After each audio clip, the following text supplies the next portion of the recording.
పిల్లలకి స్కూల్ పాఠశాలైతే పేరెంట్స్‌కి స్కూల్ పేరెంట్స్‌శాల.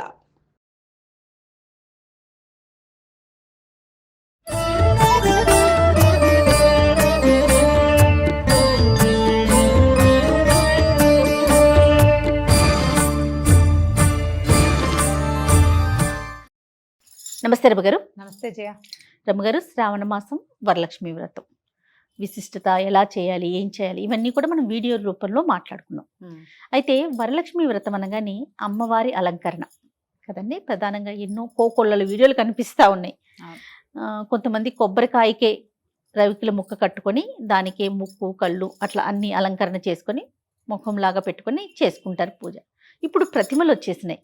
అవును, ప్రతిమలను పెట్టుకొని చక్కగా కొబ్బరికాయకే పెట్టుకొని అలంకరించుకోవడం ఒక విధానం. ఇట్లా రకరకాల పద్ధతులు. ఈ కట్టడంలో కూడా ఎన్నో రకాలు వచ్చినాయి రమ్మగారు. ఎవరికి వచ్చిన విధంగా వాళ్ళు అలంకరణ చేసుకొని మెథడ్ వాళ్ళది. అవును, చక్కగా వరలక్ష్మి వ్రతం రోజు పూజ చేసుకుంటూ ఉన్నారు. అయితే గతంలో ఒకసారి మనం చూపించాం కదండి. అవును, పెట్టనదే అంటే కలసానికి ఎట్లా మడత పెట్టాలో చూపించాము. కలసానికి చూపించాము. తోరం ఎట్లా ఎన్ని ముళ్ళు వేసుకోవాలి చూపించాము. అవును, ప్రతిమ చేయటం పెద్దగా ఎప్పుడు మనం చూపించలేదు. ఎస్, అందుకే ఈరోజు ప్రతిమ చూపిద్దాము. ప్రతిమకి అలంకరణ ఏ విధంగా చేసుకోవాలి మీరు చేసే విధానం చూపించండి. సింపుల్ గానే, సింపుల్. అందులో పెద్ద హైరాన్ ఏం లేదు. మనం ఈ కొబ్బరికాయకి వెనక భాగం పీచు ఉంటుంది కదా, దాన్ని కొంచెం ఇంత పసుపు ముద్దని ఇట్లా నొక్కి దానికి కొంచెం ముక్కు కళ్ళు పెట్టి చేసుకోవచ్చు.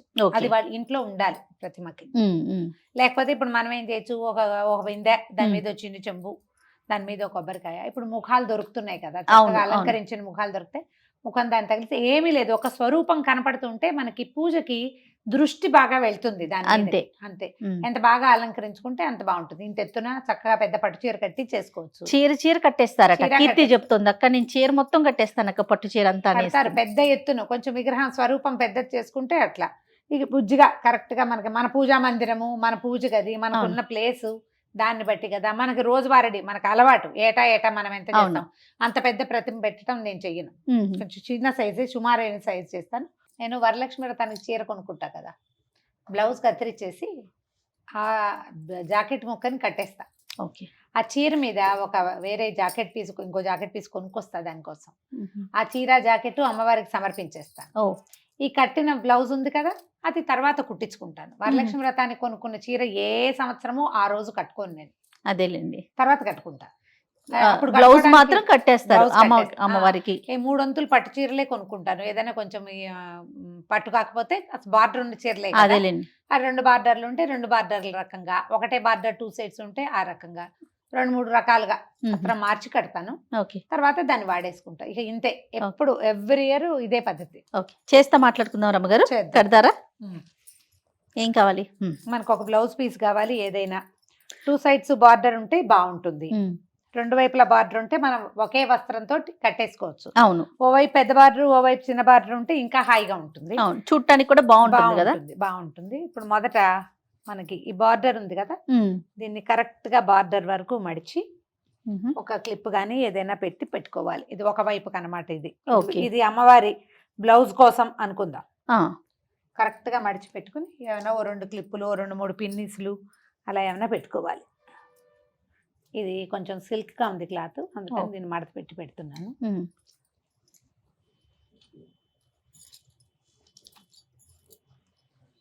ఇది ఇటు పెట్టేసామా, ఇప్పుడు రెండో వైపు దీన్ని ఆ పక్కకు ఉంచుకొని ముందుగా ఇట్లా పిన్ని పెట్టుకోవాలి రమ్మగారు. అది పిన్ని పెట్టుకుని ఆ పక్కన వదిలిపెట్టేసి దీన్ని ఇప్పుడు మామూలు మనం సన్న కుర్చీ వేసుకుంటాం కదా, చీర కుర్చీ ఎట్లా వేస్తాం, ఇట్లా సన్నటి కుర్చీ పెట్టుకోవాలి. ఓకే, కొంచెం బరక క్లాత్ అయితే మీ మాట వింటుంది, సన్నటి క్లాత్ అయితే కొద్దిగా సతాయిస్తుంది.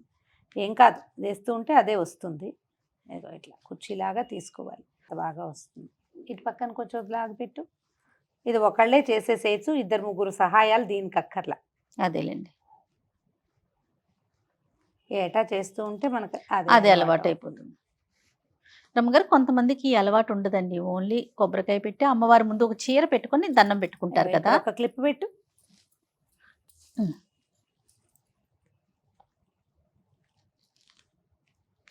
ఒకటే మనం ఇప్పుడు ఏంటంటే ఏటా ఒక విధానం అవలంబిస్తే వచ్చే ముఖ్యమైన విషయం ఏంటంటే జయ, మన పిల్లలకి ఇది అలవాటు అవుతుంది.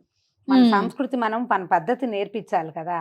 వస్త్రం కట్టడం ఇంపార్టెంట్, నువ్వు అది ఎలా కడతావు, ఇలా ఈ రకంగా కడతావా, దీని ఊరికే ఇంకో సింపుల్గా కడతావా, లేదా లంగా కుట్టేసుకుని మెషిన్ మీద చక్కగా ఇట్లా లంగా ఓ తగిలించుకుంటాము. సంవత్సరం అది కూడా చేసా, ఒకసారి కాదు 2 సార్లు చేశాను అట్లా నేను.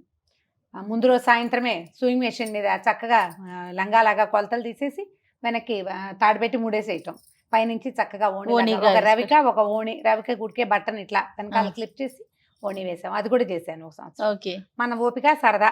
నేను అంటున్నాను అసలు చీర కట్టే అలవాటే లేదు అనుకోండి, కానీ ఈ సంవత్సరం పెట్టుకోవాలనిపిస్తే పెట్టుకోవచ్చు అంటారా? ఏదైనా ఒక ఎత్తైన బిందె పాత్ర ఏది కావాలంటే అది పెట్టుకోండి కొంచెం ఎత్తుగా. దీంట్లో ఇంకొక చిన్నది ఇదిగో చూడండి ఇట్లా. ఓకే. వీటిలో నీళ్లు కానీ బియ్యం కానీ ఏదైనా పెసలు నిండుగా ఉంటే కదలకుండా ఉంటుంది. అవును. ఓకే, ఇంతే పద్ధతి. ఇంకా చిన్న బిందె కూడా పెట్టుకోవచ్చు, లేదా ఏదైనా డబ్బా అయినా పెట్టుకోవచ్చు కూర్చోటానికి అనమాట. అవును, ఇది ఇక్కడ కూర్చోవాలి మనం. ఓకే, అంతే. ఓకే, దీన్ని ఏం చేయాలి, ఇది ఇక్కడ కుర్చీలు తీసేస్తా చూడు. ఇప్పుడు ఇవి కరెక్ట్గా కుర్చీలు పక్క పక్కకి సెట్ అవుతాయో లేదో చూసి పరిచేసేయాలి.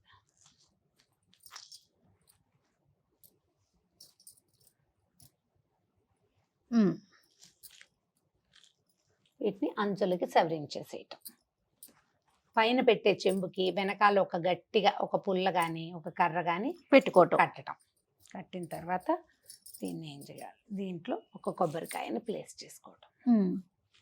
ఎత్తుగానే వచ్చింది చూడు. అవును గారు. అంటే మనం కింద పీట కూడా పెట్టాం కదా, పీట ఉంది కాబట్టి.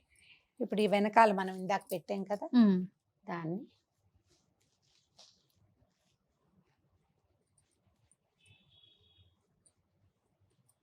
ఇవల్ల అంచులు కనపడకుండా నీట్గా సరిగ్గా చక్కగా సెట్ చేసుకోవటమే. ఇప్పుడు ఈ అంచు దగ్గరకు వచ్చేలాగా పెట్టుకోవాలి. అంతే. ఓకే, ఒకటి. ఇక్కడ ఏమైనా పిండి పెడతారా? పెడదాం. మనం ఇది వేసేసుకున్నాక ఈ మడత పెట్టాం కదా, ఈ మడతను కొంచెం సరిగ్గా సరి చేసుకుని వేసేసుకోవాలి.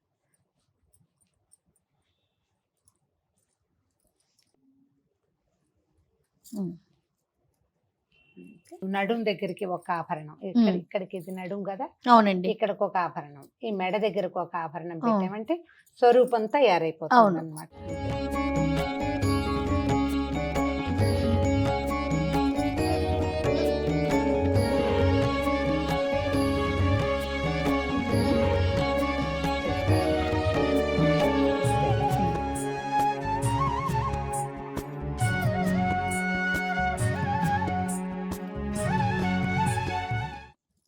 మనకి ఇప్పుడు ఇట్లా ముఖాలు దొరికేస్తున్నాయి కదా. అవునండి, ఏ ముఖాన్నైనా మనకు కుదిరినట్టుగా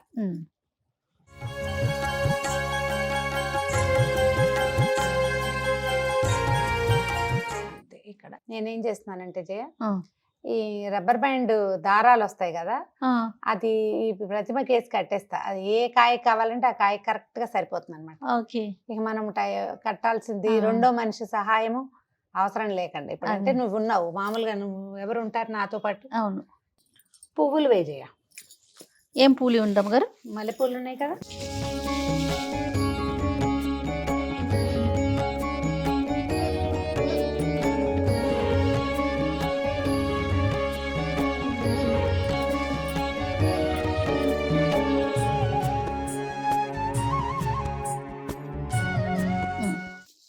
ఏ రకం పువ్వులు మనకు అందుబాటులో ఉంటే అవి ఆ రకం పువ్వులతోటి నింపేసుకోవాలి. అంతే. తర్వాత మనం ఏదో ఆభరణాలు ఇవి చూడు, కంఠాభరణాలు వేసాం చెవులకి, అవి ఉన్నాయి కదా. ఇప్పుడు కొన్ని గాజుల్ని ఈ పక్కన తగిలిస్తే కదపకుండా మనం ఎక్కడ చేసామో అక్కడే ఉంచుకుంటే ఇట్లా సింపుల్ గా చక్కగా అయిపోతుంది. నువ్వు ఇప్పుడు ఇంకా ఏం చేస్తానంటే అది అలంకారం చేసుకోవటం మనకి పూజకే కదా. అవునవును. చక్కగా వీటి మీద బాగా నీట్ గా చక్కగా పువ్వులు అవి అలంకరించుకుంటే సాయంకాలం పేరెంటాలకి వాటికి బాగుంటాయి. ఇక నువ్వు దీపారాధన చేస్తావా, ఇప్పుడు ఇది ప్రతిమని కొంచెం వెనక్కి పెట్టుకుంటే పాదాల దగ్గర మనం కొంచెం పసుపు గౌరించేసి బంగారు వస్తువు ఏదైనా కొనుక్కుంటే అది పెట్టుకుని పూజ చేసేసుకోవచ్చు.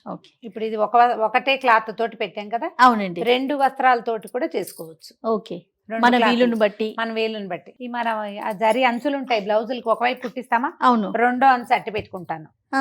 ఇది కూడా ఈ పండగలప్పుడు ఓకే, ఒకవేళ ఇలా బార్డర్లు లేని చీర అనుకో, అప్పుడు ఏం చేస్తాను, దాని కింద వస్త్రంగా ఉంచేసి దీన్ని పై వస్త్రంగా వస్త్రం కింద ఇలాంటివి వాడతారు. వాడుకుంటాను అనమాట. మళ్ళీ దీన్ని దేనికైనా మ్యాచింగ్ వాడుకుందాం. ఇంకా ఒంటి మీద పెట్టుకున్నవి కాదు కాబట్టి అవునవును, ఇవి వాడుకోవచ్చు. కావాలంటే అది కూడా ఒకటి చేసి చూపిద్దాం. తప్పకుండా అండి. రెండు వస్త్రాలతోటి. ఇది ఒక రకం, ఇంకొక పద్ధతిలో చేసుకోవాలంటే రకం. ఇంకో పద్ధతి. కానీ ప్రతిమ పెట్టి అలంకరణ పువ్వులు పెట్టగానే కళ వచ్చేస్తుంది. చూడండి రమ్మ గారు, అవును. తల్లి సాక్షాత్ ఇక్కడికి వచ్చి కూర్చున్నారా అన్నట్లు అనిపిస్తా ఉంది కదా. మనుషులైనా అంతే కదా జయ, అంతే నిండుగా కదమ్మా. అలంకరించుకుని ఆ, పువ్వులు పెట్టుకునేసరికి ఆటోమేటిక్ ఆ గా నిండుతనం ఫెస్టివ్ వైబ్ వచ్చేస్తుంది. వచ్చేస్తుంది. అవును, అవును. చూడు ఎంత చక్కగా ముద్దుగా ఉందో. కాపాడమ్మా మమ్మల్ని అందరినీ తల్లి. ఇంకొక రకం చూపిద్దామా? చూపిద్దాం.